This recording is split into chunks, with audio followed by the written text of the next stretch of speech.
Hey folks, welcome back to the Sedgwick Jimmy channel, and today we're going to have the first in a series of what I like to call great leaders of history, where we take a look back at some of the quote-unquote great leaders that have lived throughout the ages. Today we're going to be looking at Nero, or Nero Claudius Caesar Augustus Germanicus if you want to be more specific. He was the last emperor of the Julio-Claudian dynasty, and that was the first dynasty of the Roman Empire. So let's just get right into it. Born in 37 AD, or CE if that's your preference, he was adopted by his great-uncle Claudius, and don't worry, we'll probably see him in a video down the line too, as an heir apparent, becoming ruler at the age of 16 after Claudius's death. Now, most people believe Claudius was most likely poisoned by his wife, Agrippina, who just so happened to be Nero's mother and the one to talk Claudius into making Nero his heir.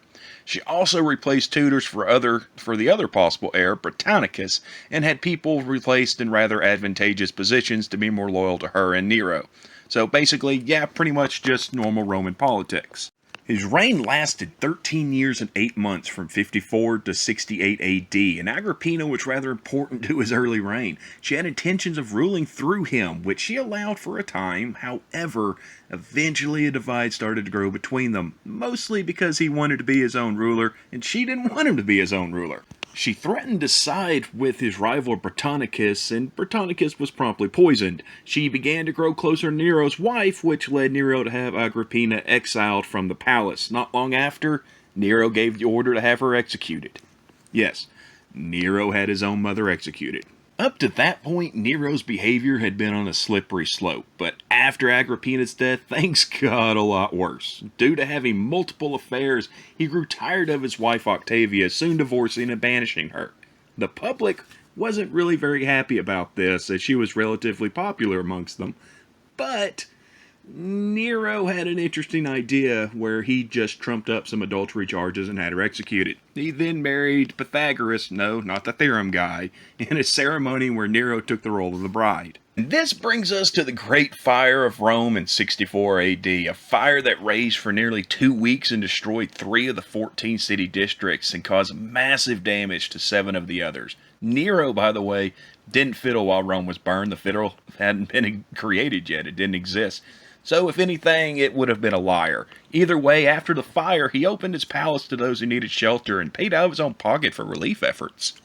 He did everything he could to paint himself as a great philanthropist in helping the poor and the needy, but let's also not forget that he built an enormous new palace called the Golden House, which included a 30-foot statue of himself over the districts that had been burned down.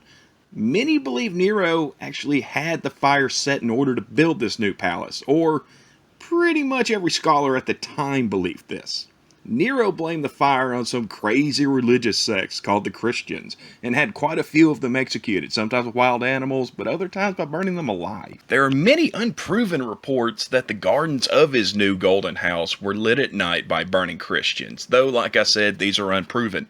Oh, and he may or may not have kicked his pregnant wife to death, but we're not sure on that one. Eventually, his behavior became more than the populace, and more importantly, the Praetorian Guard, the personal bodyguards of the emperor, could stand. As rebellion sprang up and whispers of murderous plots reached Nero's ears, he fled Rome only to return when his men refused his orders to aid his escape. He woke up that night to find the palace empty save for himself, and he again fled, this time learning that the Senate had declared him a public enemy and had called for his execution.